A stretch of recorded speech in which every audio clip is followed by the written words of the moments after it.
संबंध। इस प्रकार अपना निश्चय प्रकट कर देने पर भी जब अर्जुन को संतोष नहीं हुआ और अपने निश्चय में शंका उत्पन्न हो गई, तब वे फिर कहने लगे, न चैद्विदं कतरनो गरियो यद्वा जयेम यदि वा नो जयेयुः यानेव हत्वा न जिजीविष्यामस्ते अवस्थिता प्रमुखे धृतराष्ट्रा। हम यह भी नहीं जानते कि हमारे लिए युद्ध करना और न करना, इन दोनों में से कौन सा श्रेष्ठ है, अथवा यह भी नहीं जानते कि उन्हें हम जीतेंगे या हमको वे जीतेंगे। और जिनको मारकर हम जीना भी नहीं चाहते, वे ही हमारे आत्मीय धृतराष्ट्र के पुत्र हमारे मुकाबले में खड़े हैं। प्रश्न, हमारे लिए युद्ध करना या न करना, इनमें कौन सा श्रेष्ठ है, यह हम नहीं जानते। यह वाक्य क्या भाव है? उत्तर, इससे अर्जुन यह भाव दिखलाया है कि हमारे लिए क्या करना श्रेष्ठ है, युद्ध करना या युद्ध का त्याग करना। इस बात का भी हम निर्णय नहीं कर सकते, क्योंकि युद्ध करना तो क्षत्रियों का धर्म माना गया है और उसके फलस्वरूप होने वाले कुशल नाश को महान दोष भी बतलाया गया है। प्रश्न, हम जीतेंगे या हमको वे जीतेंगे, इस वाक्य का क्या भाव है? उत्तर, इस वाक्य से अर्जुन ने यह भाव दिखलाया है कि यदि एक पक्ष में हम यही मान लें कि युद्ध करना ही श्रेष्ठ है, तो फिर इस बात का भी पता नहीं कि जीत हमारी होगी या उनकी। प्रश्न, जिनको मारकर हम जीना भी नहीं चाहते, वे ही हमारे आत्मधृतराष्ट्र के पुत्र मुकाबले में खड़े हैं, इस वाक्य का क्या भाव है? उत्तर, इस वाक्य से अर्जुन ने यह भाव दिखलाया है कि यदि हम यह भी मान लें कि जीत हमारी ही होगी, तो भी युद्ध करना श्रेष्ठ नहीं मालूम होता, क्योंकि जिनको मारकर हम जीना भी नहीं चाहते, वे ही दुर्योधन आदि हमारे भाई मरने के लिए हमारे सामने खड़े हैं। अतः यदि हमारी जीत भी हुई तो इनको मारकर ही होगी। इससे हम यह निर्णय न कर सकें कि हमारे लिए क्या करना उचित है। संबंध, इस प्रकार कर्तव्य का निर्णय करने में अपनी असमर्थता प्रकट करने के बाद अब अर्जुन भगवान की शरण ग्रहण करके अपना निश्चित कर्तव्य बतलाने के लिए उनसे प्रार्थना करते हैं। कार्पण्य दोषोपहत्स्व भाव पृच्छामि त्वां धर्म सम्मूढचेता यच्चयस्यानि निश्चितं ब्रूहि तन्मे शिष्यस्तेऽहं शाधिमा त्वा प्रपन्नम्। इसलिए कायरता रूप दोष से उपहत हुए स्वभाव वाला तथा धर्म के विषय में मोहित चित्त हुआ मैं आपसे पूछता हूँ कि जो साधन निश्चय कल्याणकारक हो वह मेरे लिए कहिए, क्योंकि मैं आपका शिष्य हूँ, इसलिए आपके शरण हुए मुझको शिक्षा दीजिए।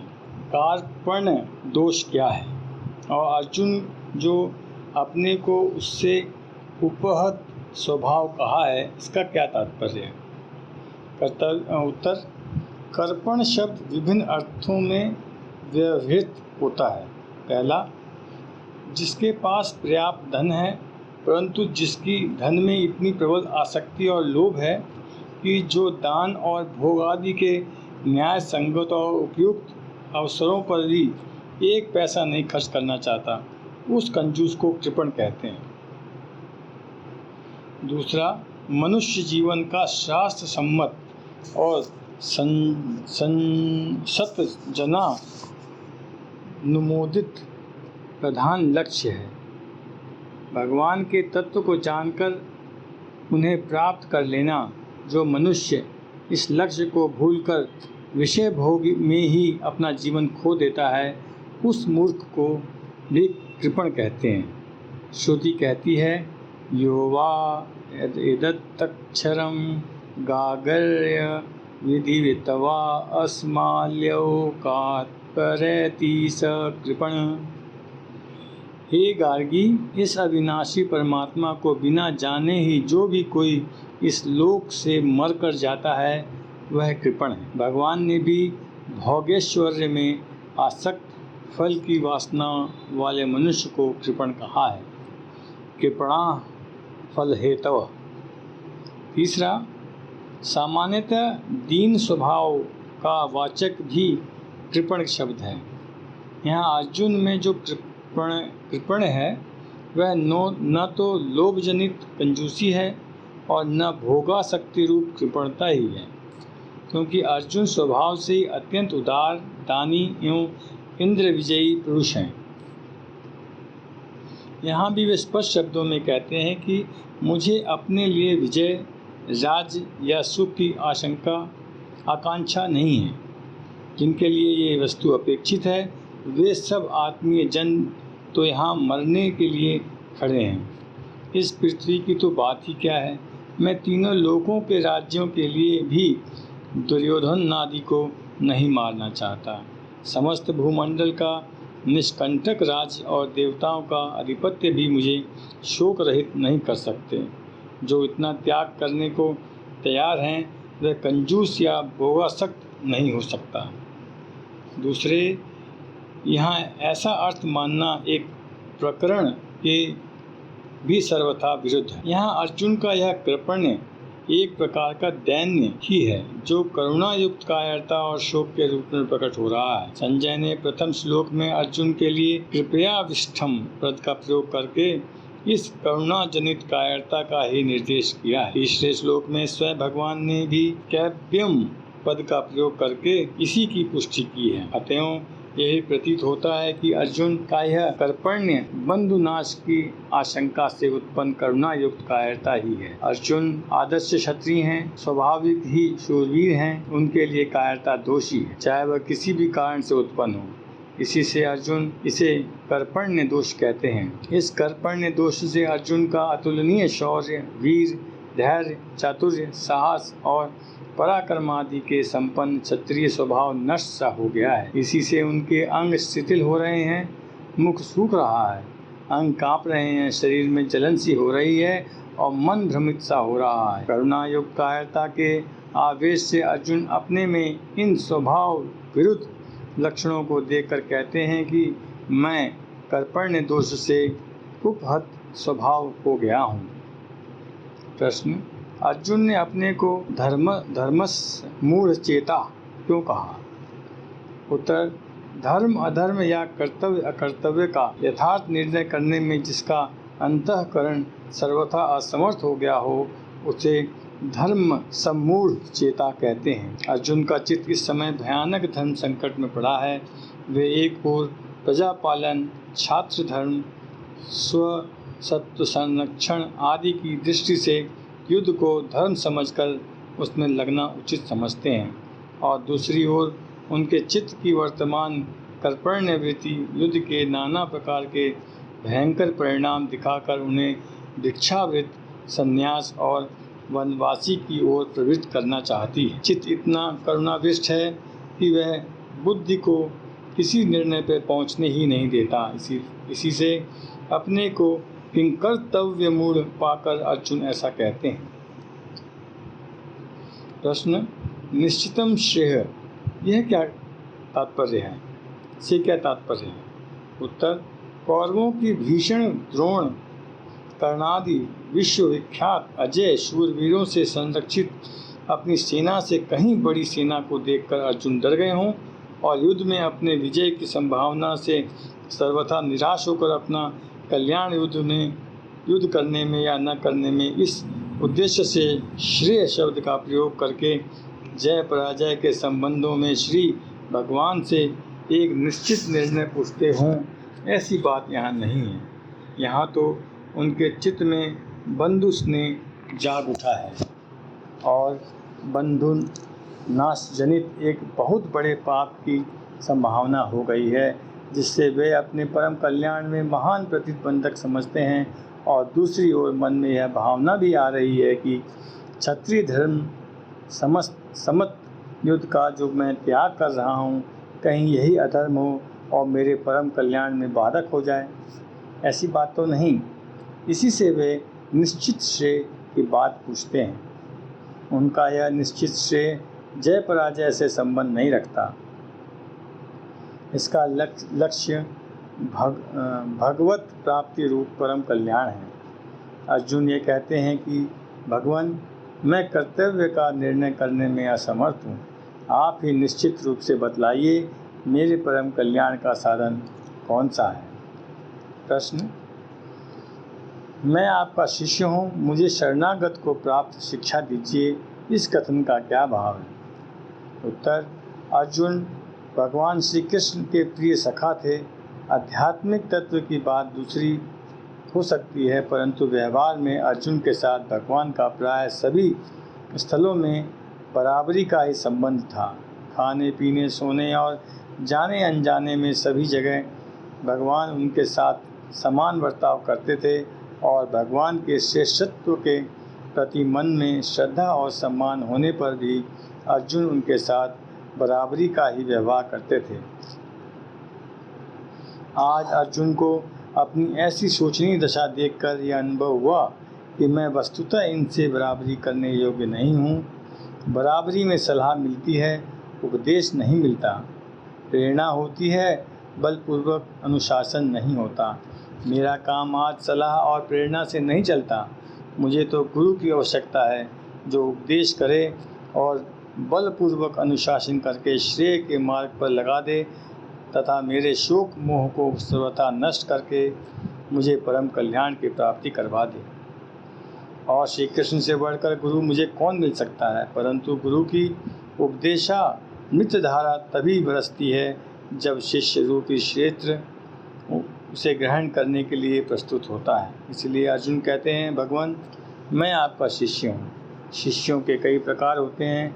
जो शिष्य उपदेश तो गुरु से ग्रहण करते हैं, परंतु अपने पुरुषार्थ का अहंकार रखते हैं या अपने सद्गुरु को छोड़कर दूसरों पर भरोसा रखते हैं, वे गुरु कृपा का यथार्थ लाभ नहीं उठा सकते।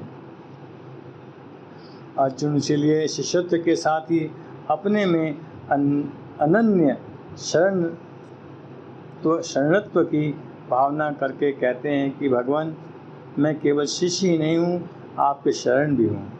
प्रपन्न शब्द का भावार्थ है भगवान को अत्यंत समर्थ और परम श्रेष्ठ समझकर उनके प्रति अपने को समर्पण कर देना।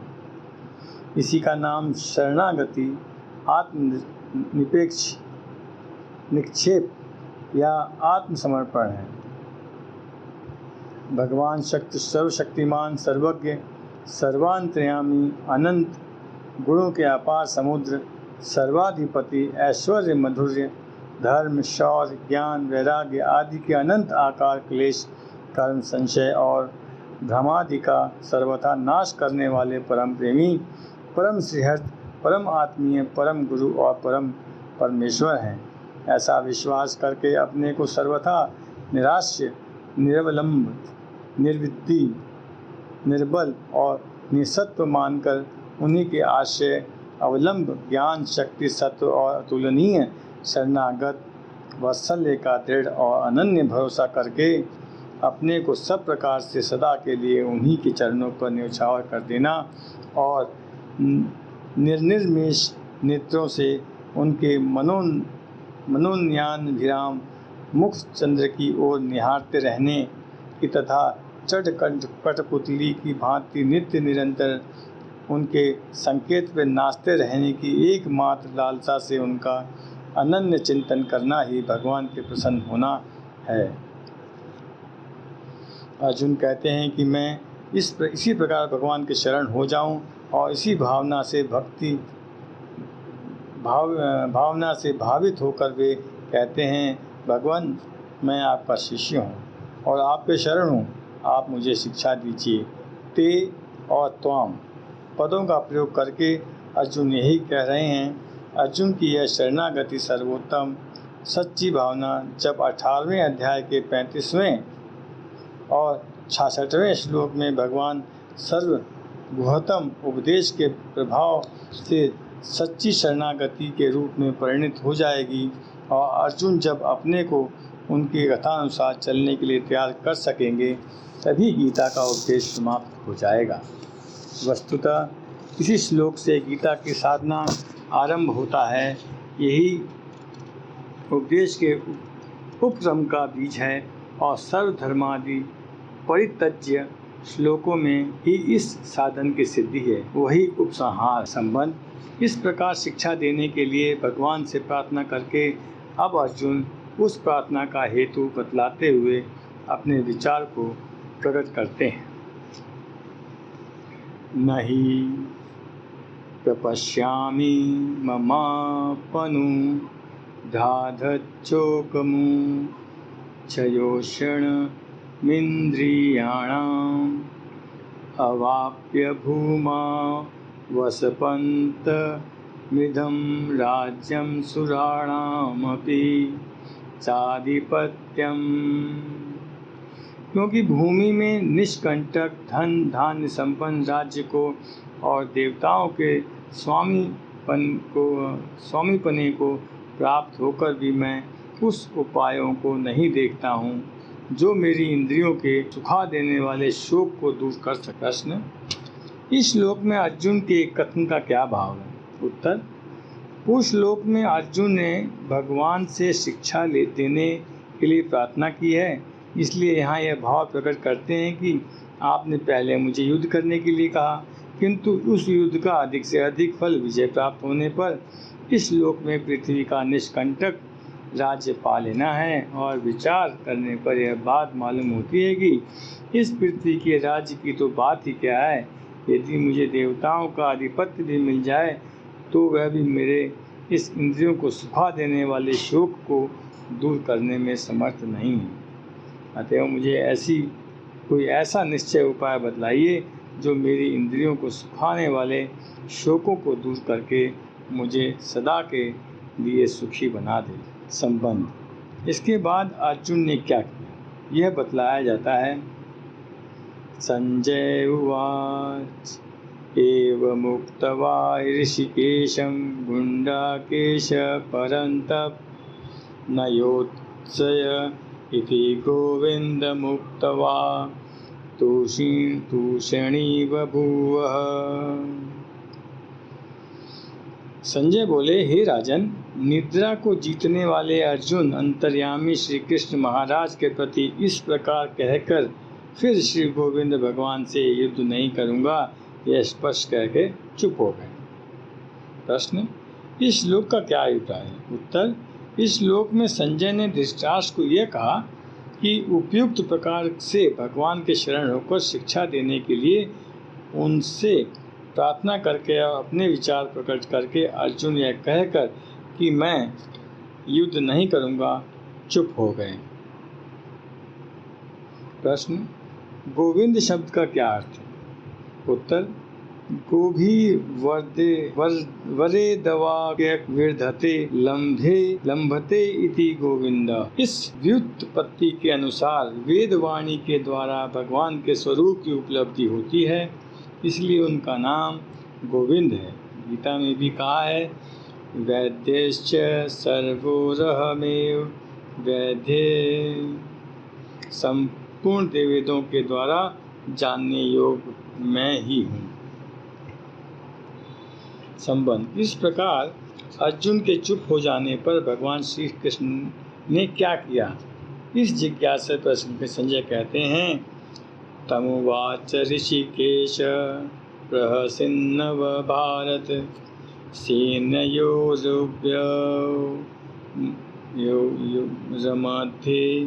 विषिदन्तमिदं वच।